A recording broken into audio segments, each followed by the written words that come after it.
Welcome, students, to your final week of Anthropology 1040, your Introduction to Cultural Anthropology.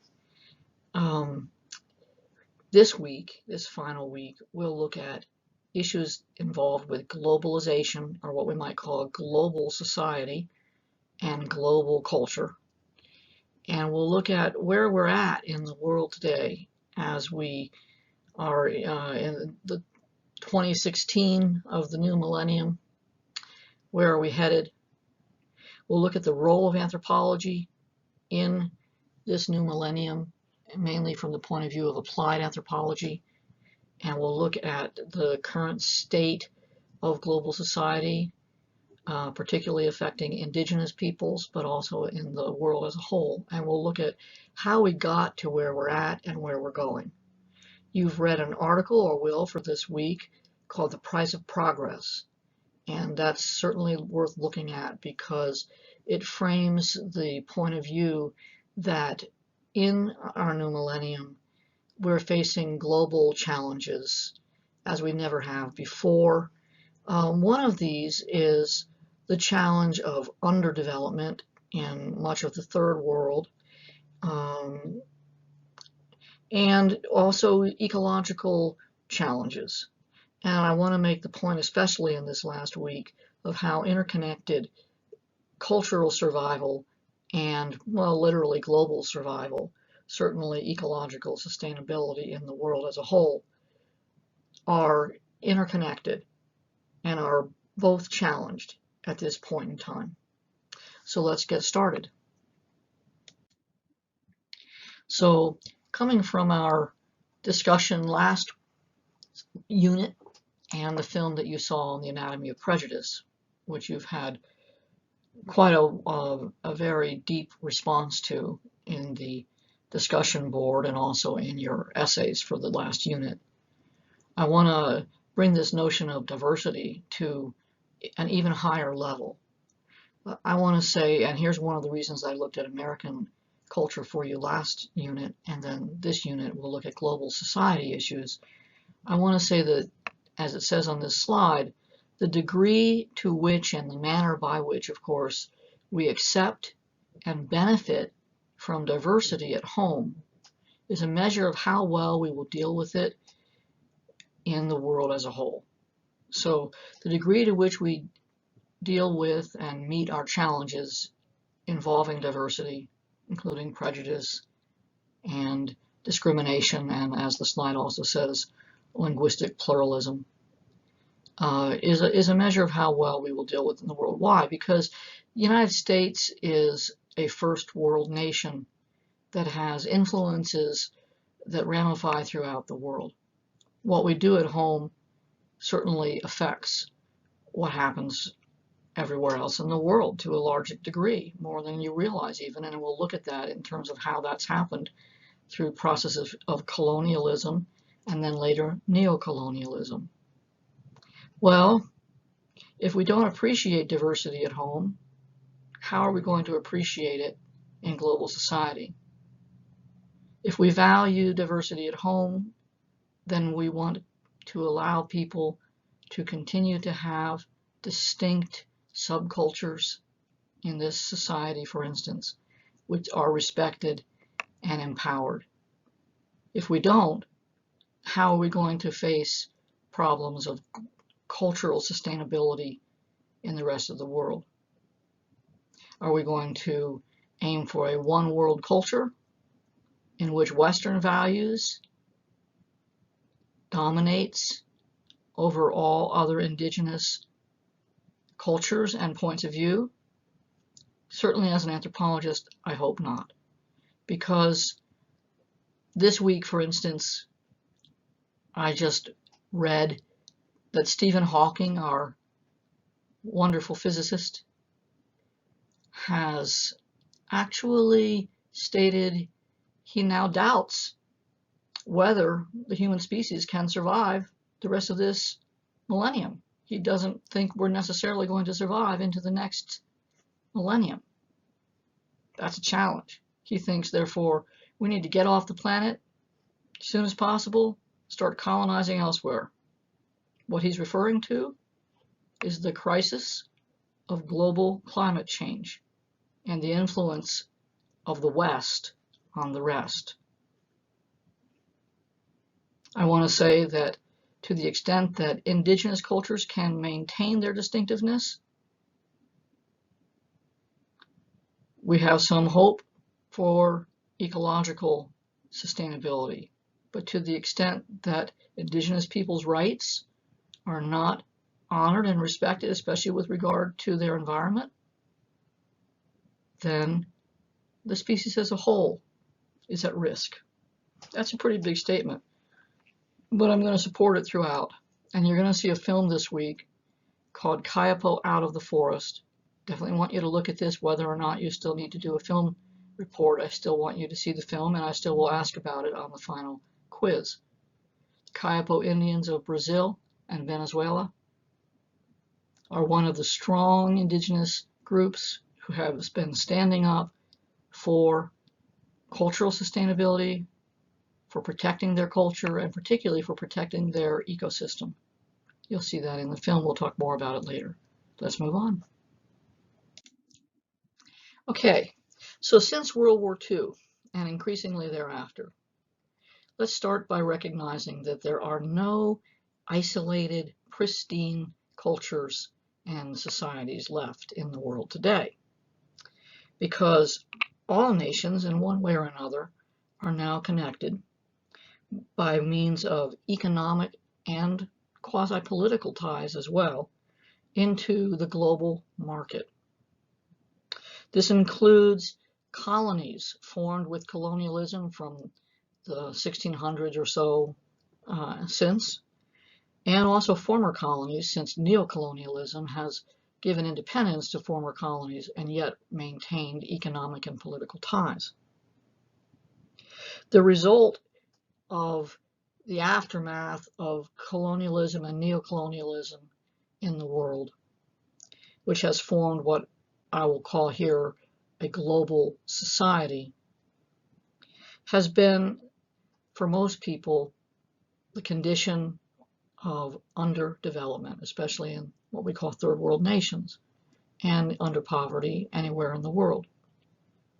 Underdevelopment can be defined by saying it's where economic growth and technological development do not add up to sufficiency for the vast majority of people in a particular society. While we like to think of the world as developing, the reality is underdevelopment in most third world nations for the majority of the populations in those societies. To understand this, we're going to need to look at the legacy of colonialism in relation to a concept called world systems theory. And that's what the picture or diagram on this slide is showing. What this shows is the idea of a world system developed by Emanuel Wallerstein, a political scientist. In the 70s, he started recognizing this, and many have looked at it since. In fact, many would say today there are three world systems that have existed. The capitalist world system, which is the one that we're at the nexus of in our society. A socialist world system, which is not as strong as it was when the USSR was still with us. And an Islamic world system as well.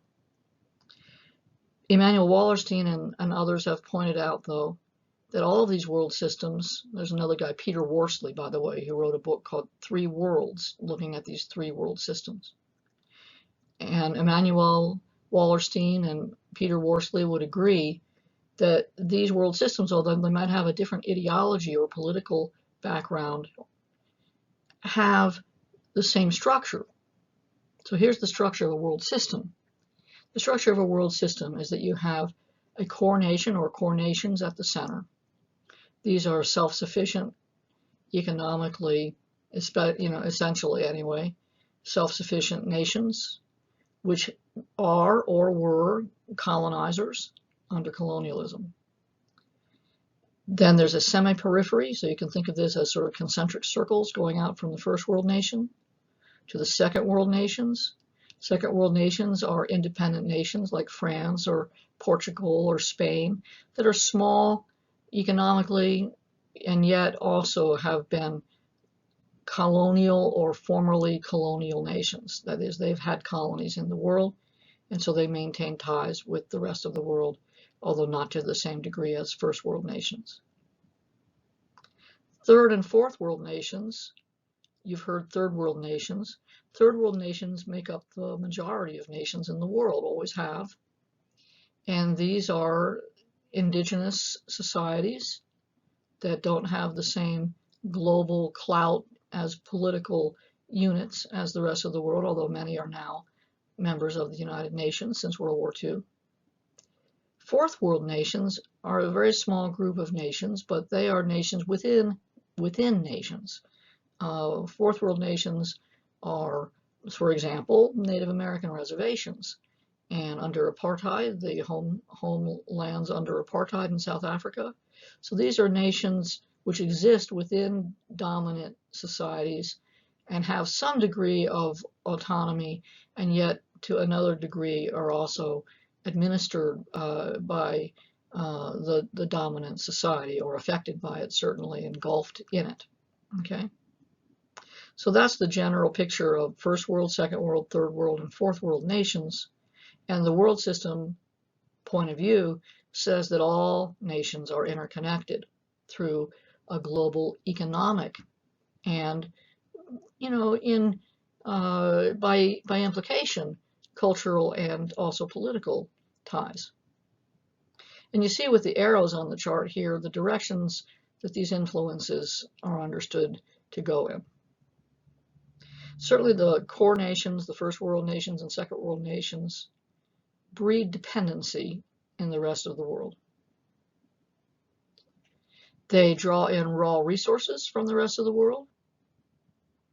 They hire people in the peripheral areas, but only to a small degree with cheap labor.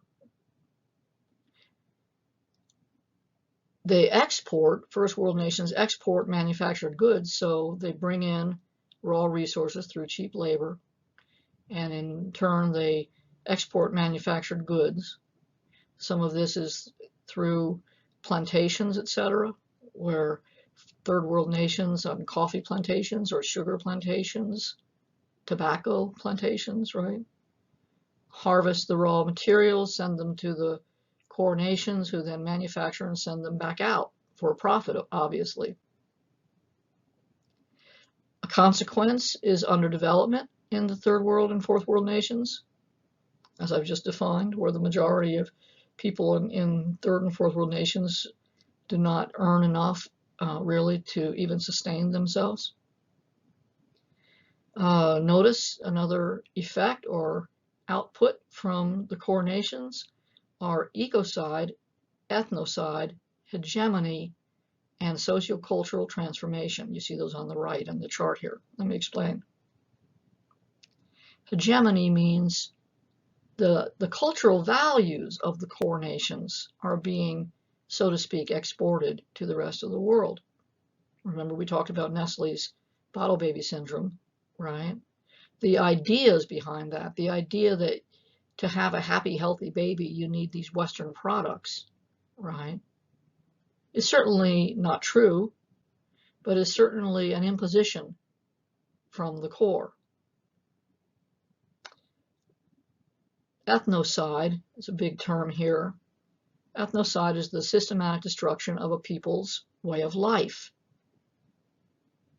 Cultural assimilation on one hand, the idea that cultures will come to be more like Western nations that they're dependent upon, from one point of view, is ethnocide. If a people have to give up their language and give up their cultural traditions in order to participate in global society, they've lost a lot.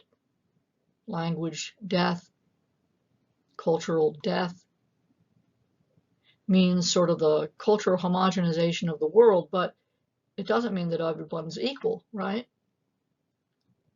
Indigenous societies, that have been overrun by the hegemonic forces of the Western world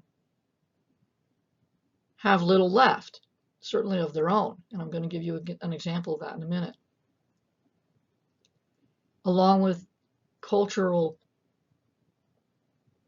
ethnocide is ecocide. And as the film you're going to look at shows, for example, the Kaipo Indians of Brazil have been fighting hard to prevent a hydroelectric dam from being built that would flood much of their region. They're very concerned as stewards of the forest they live in, because they've seen how hydroelectric dams elsewhere in the Amazon region have devastated the ecology, laid bare the forests. So they see themselves as standing up for their ecological sustainability and the sustainability of the ecology itself in the rainforest. Ecocide and ethnocide go hand in glove. On the other hand, then, cultural sustainability and ecological sustainability, for the sake of the world as a whole, go hand in glove. You know, we're losing more than 2 football fields every minute in the rainforest and in the rest of the world in terms of just the forest being taken down. Of course, we need the canopy of the rainforest to produce the oxygen that we all rely upon. Many indigenous peoples are now forming global rights organizations, partly organized through the United Nations, which has made a declaration on indigenous rights, because they see themselves as stewards. And I'm going to give you another story, a good example of that. Sociocultural transformation is the immediate result of colonialism. Always was when colonialism was strong, and still is with neocolonialism. For example, let me give you an example in Guatemala of what happened with colonialism. Coffee plantations became big in Guatemala. Guess what? Under colonialism, and by the way, if you think about it, right, under colonialism, a lot of the goods, the raw resources that are brought into the global market are luxury goods like tobacco and coffee and sugar, right? Which are all subject to the boom and bust economy of the world market. What happens under colonialism is a colonializing government goes in, and immediately they establish a cash tax, and they establish that the way to achieve this, to make the money to pay the taxes, is to work on, for example, major plantations, which are then organized centrally by the colonial government. In Guatemala, some 1.5% of the people, the indigenous people in Guatemala under colonialism, were given land. These were the ones most cooperative with the colonial agents.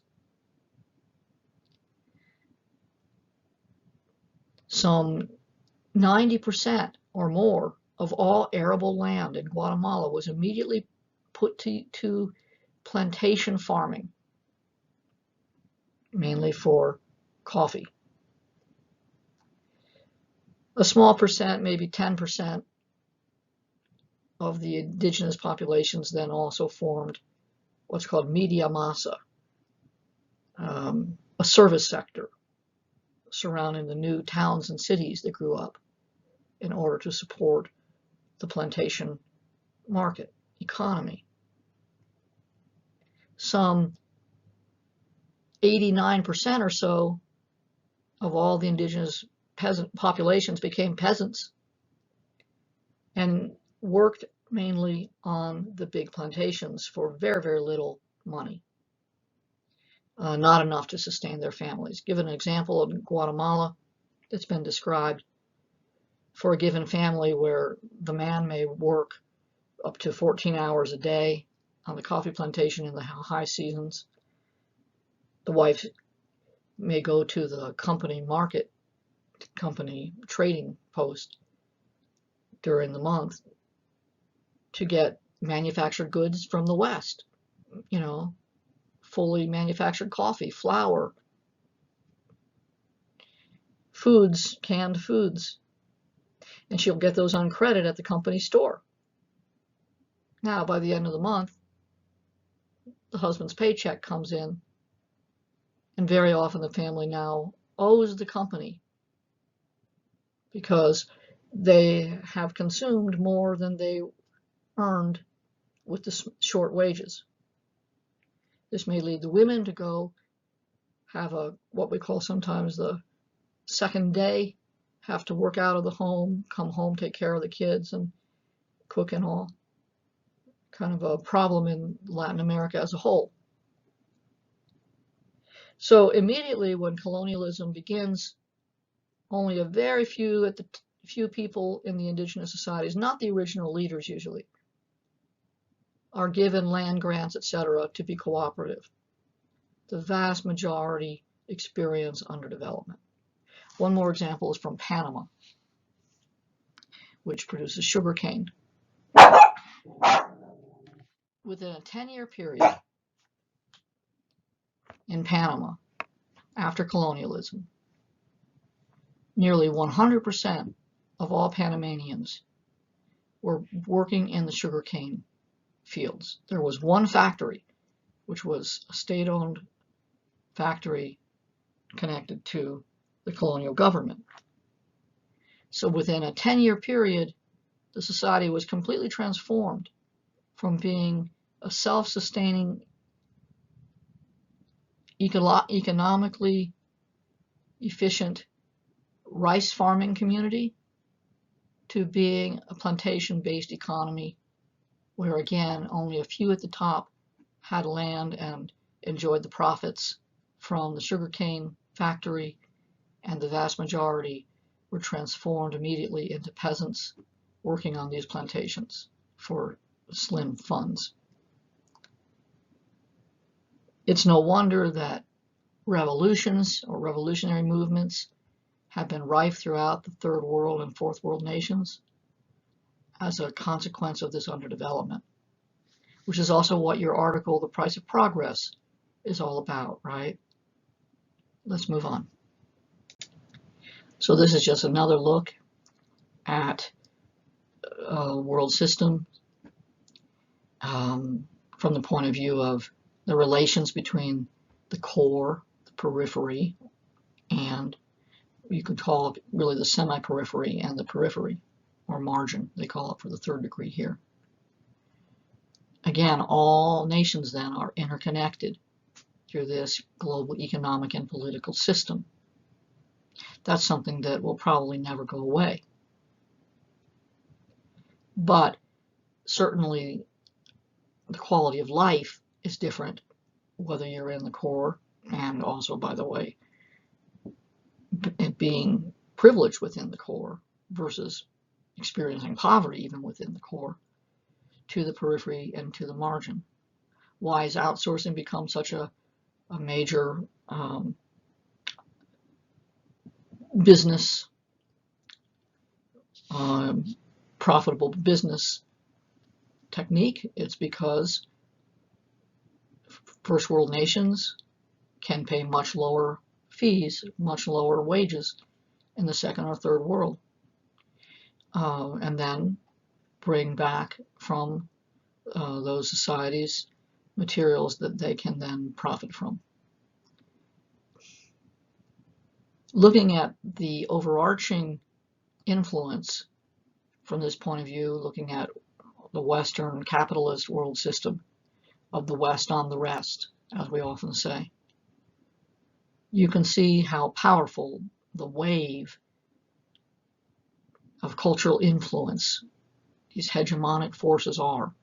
By the way, even including missionization, the idea, and that goes along with hegemony, this idea that one set of values, one belief system even, should be practiced throughout the world, has certainly very transformative by by intent impacts.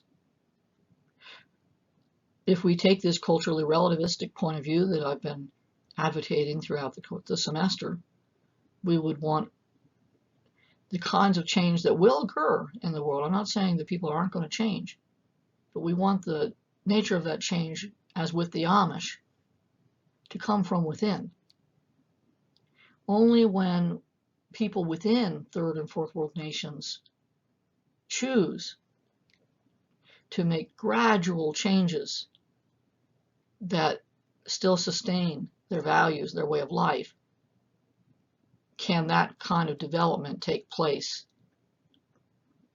evenly in a balanced way that doesn't threaten the population or also the environment. So think about that. Let's move on. You can just read this as an overview of Emanuel Wallerstein's perspective. So what are we left with after world systems have come into being since colonialism? If we talk about global society, the interconnectedness of all societies within overarching economic and political frameworks, what is this global society like? Now, Roger Keesing, who's the author of a book I often use for this class, An Introduction to Cultural Anthropology, provides these 4 different metaphors or models of what global society has been like or could be like. So he would start by saying that with the unilineal evolutionists' perspective, you go back to the beginning of the semester when, right, you think of this idea of the evolution of society from savagery to barbarism to civilization. The image of global society at that point, he would say, was a ladder. Of course, with higher rungs and lower rungs, with the idea that indigenous peoples, third and fourth world nations, are the bottom rungs of the ladder, therefore are fairly expendable. Or, Roger Keesing asks, is global society rather instead a mosaic? Now, this is the idea that I like to talk about of cultural pluralism. Cultural pluralism is more than diversity. Diversity says there's difference, but cultural pluralism involves an organization of that diversity. Cultural pluralism is where societies are able to coexist within a larger system, say a federation or a larger society, and yet each individual piece, each individual colored glass within that mosaic or stained glass is able to maintain its distinctiveness, to make its distinct and unique contribution. So that's the idea of a mosaic. Cultural pluralism. Now, Roger Keesing says he thinks that, especially as we're in this new millennium, these last 2 metaphors are very appropriate. On one hand, he says we should realize that global society is like a house of cards. If one card is pulled out, right, what happens? The whole system collapses. And this is also in connection to ecological sustainability, environmental sustainability. If, the rainforest is decimated, well, there goes the rest of the world, right? There goes survivability of many species, including the human species, potentially over time. Water is under challenge right now, especially with massive pollution of water streams. Fresh water is under great threat with the use of water in irrigation systems, which of course in state level societies we use. If you just look over to California, you'll see that the water table is diminishing rapidly. In Las Vegas, there is going to be very little left, and maybe within a 10-year period or 20-year period of time.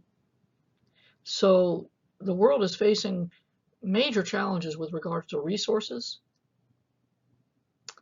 And one way of understanding this house of cards, this interdependency of all cultures within the global system, is to say that also we need more than one point of view, more than one cultural outlook. How, for example, do Westerners, state-level Westerners understand resources. We look at resources as objective, as commodities to be bought and sold, right? We look at land as something that's inert, that's an object. Whereas if you look, for example, at Native American cultural traditions, they look at resources as animate, as alive, and they see themselves as stewards of resources as being their kin. That's part of what's happening in North Dakota right now as I make this lecture, with the Standing Rock protest against an oil pipeline going under reservation lands. So this House of Cards point of view says we need the strategic, adaptive ideas of a multitude of cultures. Why does diversity of culture exist in the world at all to begin with? It's because all these different cultural ways of life have been adaptive to their ecological circumstances, right? Therefore, if you transform these cultures to Western-based ideologies, then the stewardship of the resources is not upheld. Again, we face a global threat to our species as a whole unless we can turn this around and start empowering difference in terms of cultural and social and ecological adaptation and sustainability. Finally, then, we can go back to the point of view that Joseph Campbell brought out in his film, and I think he might have been quoting from Carl Sagan, who first brought this idea out of the blue dot. If we think of the Earth and everything on the planet Earth, including all of the resources as well as all the people and species, as one interconnected unit, if you want to call that global society, okay. To sustain that, we need to work as one, but as one with all the diversity that gives the variation necessary to sustain the planet as a whole. We're all citizens of the Earth, and yet in different pockets, in different cultural and social areas of the world, we also need to maintain that cultural pluralism so that the sustainable practices of indigenous peoples throughout the world, along with the technological advancement of the West, can work interdependently to maintain this ecosystem for as long as possible. So here's Roger Keesing's most recent idea with regard to metaphors of global society. He would say, we are a pastiche. Global society is a pastiche. That is a fairly, not random, but variegated set of shreds and patches, so to speak, right? Especially, not only are all the societies of the world now interconnected since colonialism, but you also have many diasporas throughout the world. You have globalization on a scale never experienced before, especially since World War II, where you have, say, American Samoans, and you have African Americans throughout the world. You have Indian Americans and Indian Japanese and Indian British, right? You have peoples from all over the world living all over the world and also maintaining connections with their home ethnicities and nations. So we have a very, very complicated, complex world. And that's going to lead me now to talk about the role of applied anthropology in this globalized society. So anthropologists have an increasing role in the world today. This is a recruiting statement. All of you, I encourage you to think about anthropology if you haven't yet declared a major. I'll be honest with you, the reason that I'm an anthropologist is because of something my father, who was a PhD engineer, metallurgist in the aerospace industry, said to me. He said, if you're going to be a social scientist, if you're going to get involved in anthropology, make sure that you try to do some good in the world. A social science shouldn't just be pure research. A social science should aim to solve social problems. I've never forgotten that, and everything I've done in this field has been with that point of view in mind. I worked at Zuni and wrote about sustainable culture at Zuni, and now I'm working with the area of what I call life mapping, which is to help people to be very conscious about reaching their goals. Anyway, then, this brings me to the role of applied anthropologists in the world today. When I was, a little more backstory here, when I was in graduate school at Arizona State for 14 years, in the beginning of that time frame, the idea of applied anthropology was taboo. You didn't mention it in polite circles. The idea was all good anthropology is pure research. You're not there to influence anybody. You're just there to stand back and be an objective observer. But from like the middle of the 1980s on, that has completely turned on its head. Nowadays, I'd say applied anthropology is the norm in anthropology, and pure research is way in the background. Doesn't mean we still do ethnography and pure research, but we usually do it with an intent to focus in on a particular social problem or set of issues that are of meaningful value to the people in the community we study, including our own. So when you think, for example, and you're looking at this film, Out of the Forest with the Kayapo,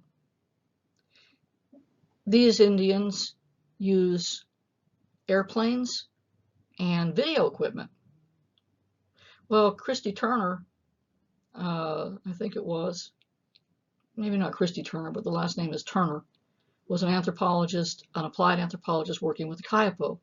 He's the one who brought the video cameras and taught them how to use them. The Kayapos use the video cameras to videotape their own cultural practices and their interactions with Brazilians at a gold mine, which is on their land.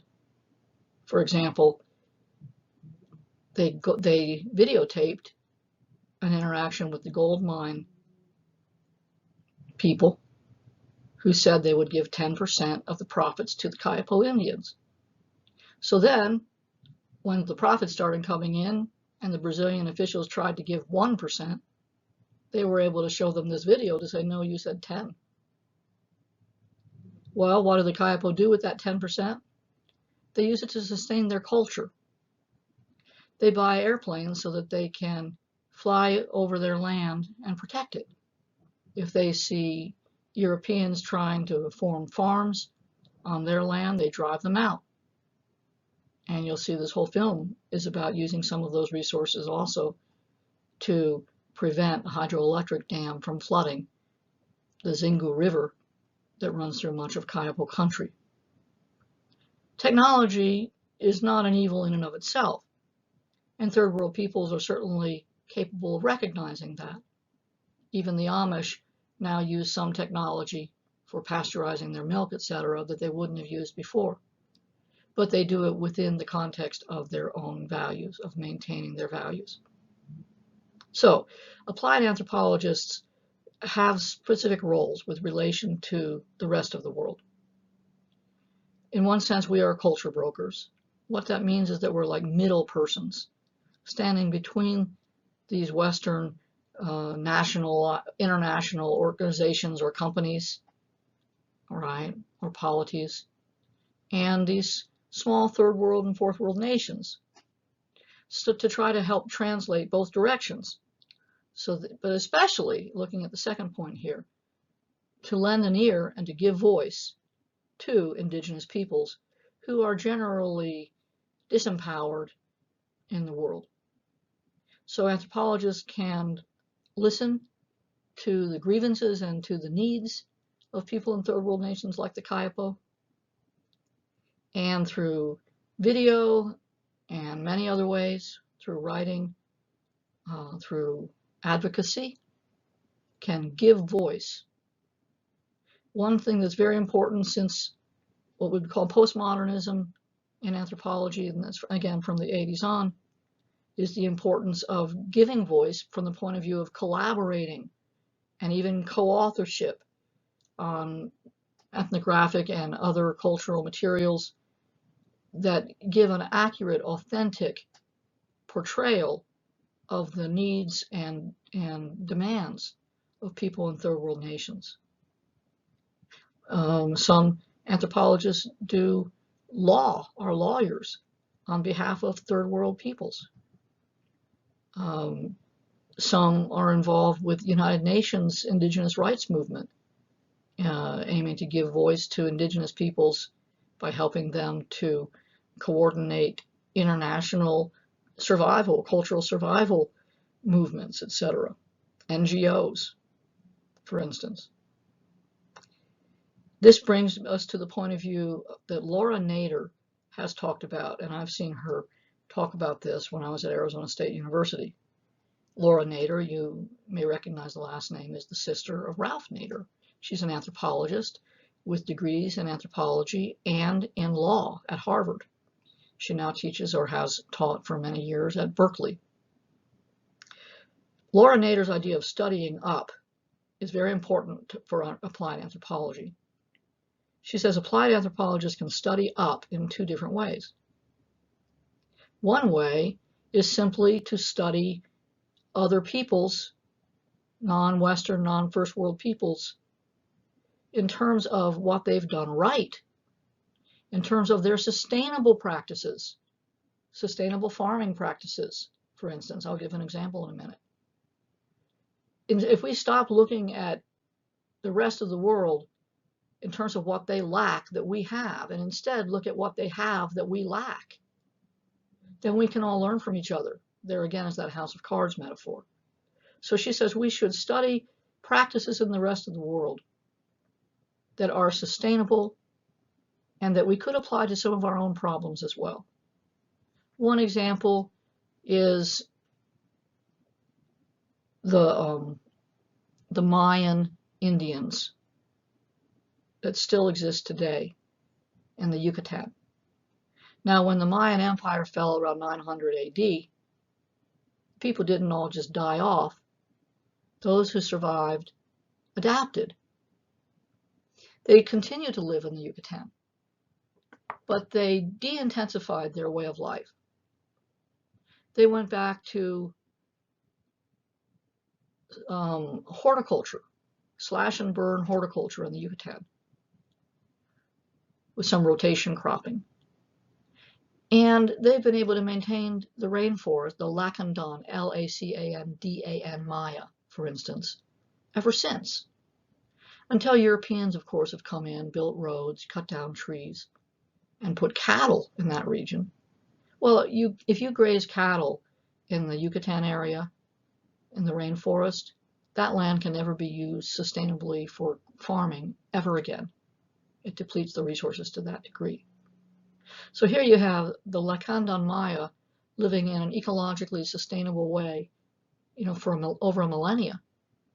They themselves now, as you may well imagine, are being very much pressured out into reservation-like conditions by European peoples who are going in and trying to develop the rainforest. Well, development of the rainforest means destruction of the rainforest. So studying up says, let's study sustainable practices and apply those to our own sustainability challenge and crisis of global warming, etc. The other aspect of studying up would be, for example, looking back at the Nestle's bottled milk problem, studying multinational corporations whose policies impact people throughout the world, including in third world nations and fourth world nations. Studying up would mean studying Nestle's corporation itself in terms of its influence on the rest of the world. And altogether, I would say applied anthropologists, for the most part, would share this final ideal and goal of facilitating cultural pluralism, as I've mentioned before.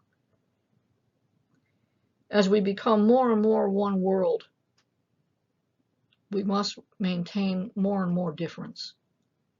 You know, when you look at this in terms of, say, evolutionary survival of a species, of any species, anybody who knows anything about natural selection and biological evolution knows it depends upon variation.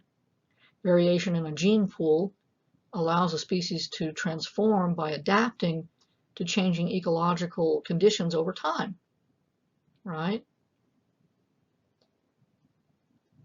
If you get rid of that variation, then you're left with a very unsustainable system of values and adaptive tools.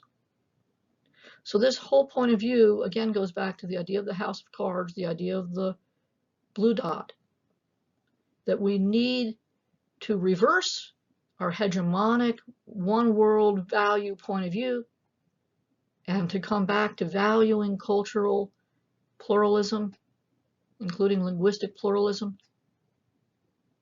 Do you know that over 80% of all biological species of plants and animals in the world are not described by Western science? So what happens if only the languages of the core world nations survive the next millennium? Then all of the indigenous knowledge about plants, medicinal uses of plants, for instance, goes out the window. And we are much deprived as a global population. So let's move on to the end here. I guess I can just read this out loud. This is my closing argument for the course, guys. Exploitation and transformation of cultural resources since colonialism, along with language endangerment and extinction, due to colonialist and neo-colonialist hegemonic policies and globalization itself, have led to global endangerment of cultural diversity. This entails global threats to natural resource sustainability and diversity, stemming from the depletion of sustainable indigenous practices and values in vulnerable locations. If not abated, I would say these threats from, quote, progressive, end quote, onslaught onto peoples and overdevelopment of limited resources, by the way, resulting in underdevelopment of much of the world, could ultimately result in global extinctions of species, including humans. These are serious matters and very real concerns. Again, with Stephen Hawking saying he now doesn't believe we're going to survive in the next millennium, to the next millennium. The force of cultural belief is strong. It's strong in the West, it's strong in the rest, but it's even stronger in the West. We may have developed a sense of complacency about our place in the world, but this may be very short-sighted. We must step back, value and respect all of the adaptive strategies of all the peoples of the world equally, if we are even to survive. That's a pretty heavy note to end on, but at this point in time, I think it's the right note to end on for this semester. Please look at the film, Out of the Forest. I think you'll find it very, very stimulating. And again, if you've already completed your 6 film reports, then this will get added as 2 points if you complete this film report to the quiz for this last week. Well, we're ending even a week early this semester, and hope that gives you time to work on your finals for your other classes. Thank you for all your work. I'll make sure I get all the rest of your work graded as quickly as possible. Again, be sure to complete at least all 6 of the film reports so that you get that full 60 points. All right, it's been a pleasure. working with you this semester. I very much appreciated all of your feedback and your essays in the discussion board and individually as we've talked with one another or emailed. And all the best for your future. You are the future. Everything that you do in all of your different majors and occupations can have a positive effect on the future. Thank you. Bye-bye.